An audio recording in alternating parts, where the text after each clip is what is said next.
Hi everybody, this channel is Moyna Bass Fishes. I'm Jim Moyna, and we're going to talk about day two at the 2022 Toyota Series Championship here on Lake Guntersville.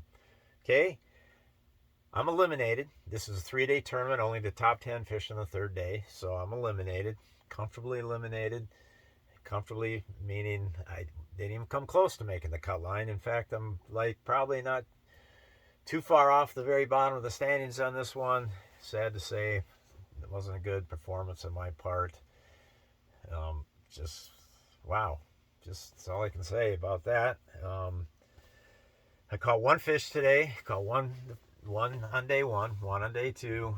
So that was, and when I say one fish, one keeper fish, of course you're catching. I was catching several short fish, but when it comes to keepers, which is a 15-inch largemouth here, or a 15-inch smallmouth, which there aren't very many of, or a 12-inch spotted bass would be a keeper here, but I wasn't targeting those. I was targeting the largemouth and one each day. So, some of you may have watched the video from reviewing day one, and in that video, I was saying I was going to stand down for day two.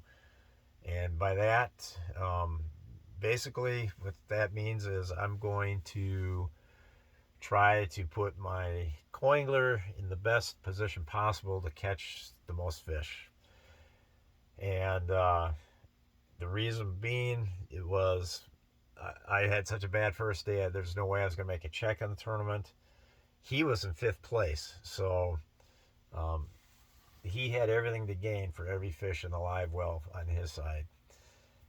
I could have had a 20-pound bag and it went to Matt. I'd still be going home without a check. So that was my goal, was to just put him in the let him have the best opportunities to catch as many fish as he could. And so what exactly did that, how did that unfold? How did that manifest itself? Well, um, it kind of, well, first of all, ideally, what I would like to have done is just let him have the trolling motor. Well, let him have the map, let him pick where he wants to go, let him have the trolling motor, let him run the trolling motor, and and then I just kick back and and just bask in the glorious uh, nature of Lake Guntersville, and the beautiful day we had. It was like sunny and just beautiful fall day down here. It was awesome. So, but that's against the rules. The pro has to run. The pro has to fish off the front deck. The coingler has to fish off the back deck. So he couldn't. I couldn't just give him the trolling motor. Um, I could let him pick the spots. I could do that. And in fact, um, he uh, he wanted to fish an area that his pro took him to the first day, and there's a rule against that. The coinlers are not allowed to take his next day's pro to his previous pro's day's fishing area. Did I say that right? Did that make sense? Anyways, in other words, did that make sense? I don't know. It's late. I'm exhausted. Uh, man, I'm dehydrated because I didn't drink hardly anything all day, so my brain is not the sharpest. Well, it's never the sharpest, but it's it's extraordinarily dull right now. So, anyways, so he wanted to go where his day one pro took him, where they caught some fish, and it's against the rules to do that. That's kind of an etiquette rule, sportsmanship rule. But I suggested to him, I said, hey, you know what? Um, and his contention was it was a big area, not just a spot, not just like one waypoint. It was a big area. But I'm like, yeah, but if the guy's moving around in this area, then we're kind of fishing in his area. But I suggested make the phone call to him, see if it's okay, um, and if it's okay, then we can go there. Well, he never made the call. Instead he just said, you know what, just take me to some grass. That's what he wanted to fish. So I'm like, okay, let's fish grass. So take me to some grass, and that's what I did. We went back into the back of Browns Creek, not and not all the way back, but there was another big patch of it back, towards the back. Um, and in practice, in like less than 40 minutes, 30 to 40 minutes, I caught a 3.5 pounder, another one close to 3, and another decent keeper out of this one area. So I'm like, yeah, let's go there. And not only that, um, I didn't really have to stand down completely in that situation because the boat was surrounded on all sides by grass back there. So I let him have the optimum grass, and I'd cast some uh, other grass. So like if there's a nice patch of it over there, and he made a mention of, hey, that looks like a nice patch over there. Well, I wouldn't cast to it. I would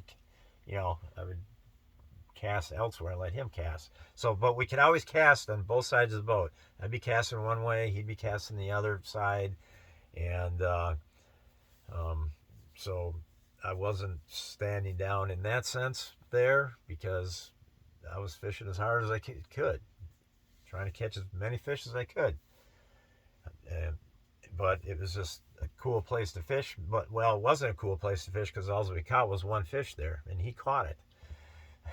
So, which is good. And he caught it because he saw like a little bit of subtle movement just within casting distance, and he cast it over there and he caught it. It was pretty cool. So, and that's the other thing. That is one way I did stand down today was, kind of a little bit what I described about letting him have the premium grass patches, but then also standing down took the form of if a fish blew up on some shad. I told him this right away in the morning. I say, hey, if there's any blow-ups, you just throw it to him. Don't worry about me. I'll let you throw to it, and you throw it. And I let him throw it as many times as he wanted before I threw over there. So as long as he kept casting as long as he kept casting to where that blow-up was, I wouldn't cast there. And so that was agonizing. That was agonizing because I'd see this just big fish just smash some shad right there, and I'm standing there with my rod like this, and I'm like, "Hey, there's one just blew up there,"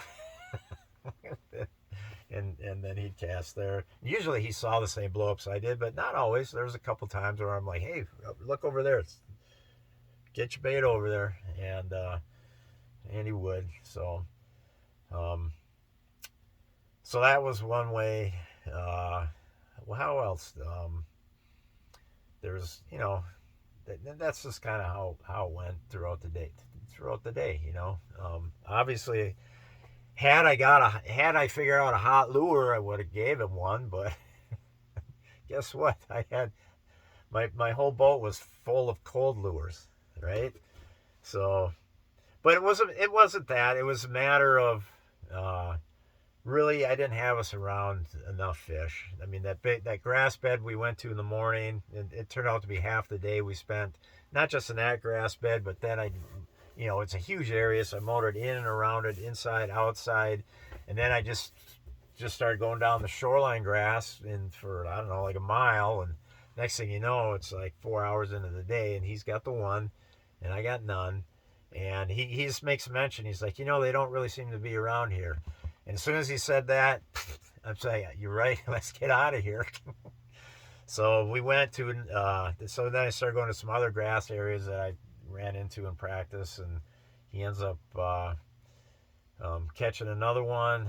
And then I took him into the back of this other creek, and it was the one time of the day where I wasn't standing down because there was about 7 docks or so in this creek that unless if you're running the trolling motor, you're not going to be able to cast under these docks and get your bait to where they need to be. So I'm like, I'm just gonna take first shot at these docks, and this is the way it's going to be.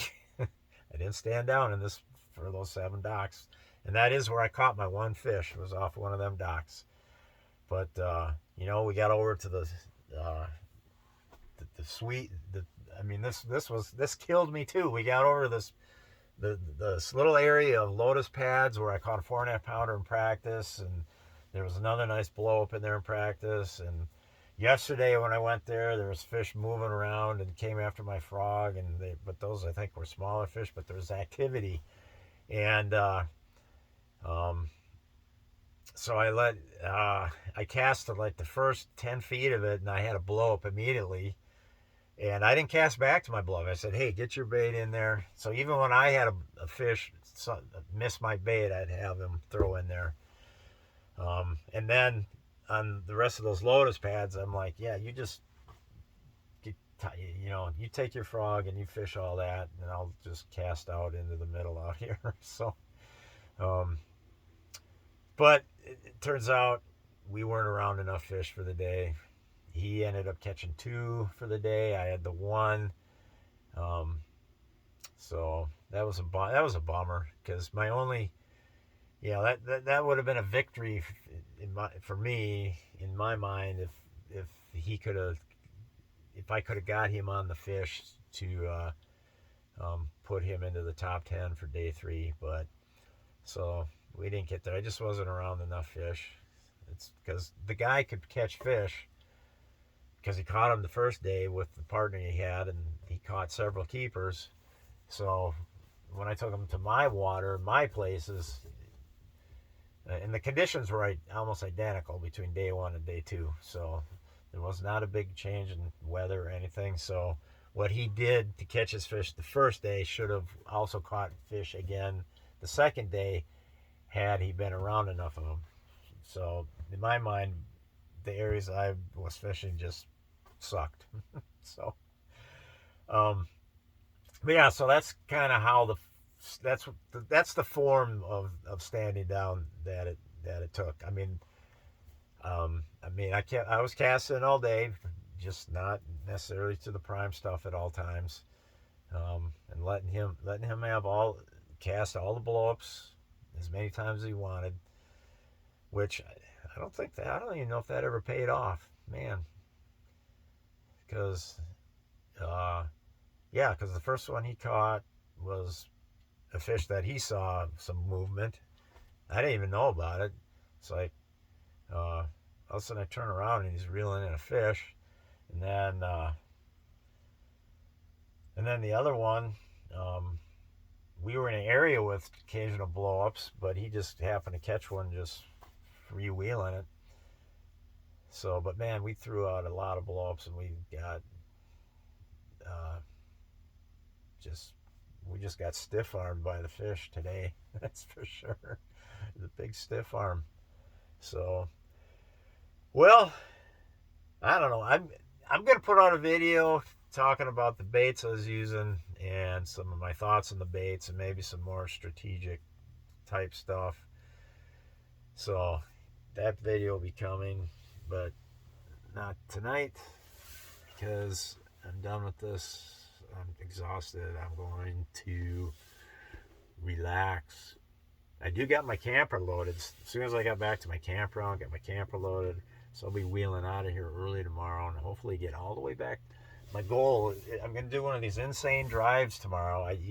This is more from my younger days when I do this kind of stuff, but I'm going to try to drive from Guntersville, Alabama, all the way back to Minneapolis, St. Paul, Minnesota in one shot. Meaning I'll probably get up at 5 tomorrow, start driving, probably get back to Minneapolis about midnight.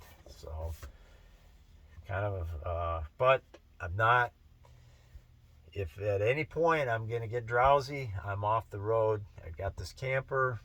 I got a nice cozy bed right there, and not afraid to use it. Over.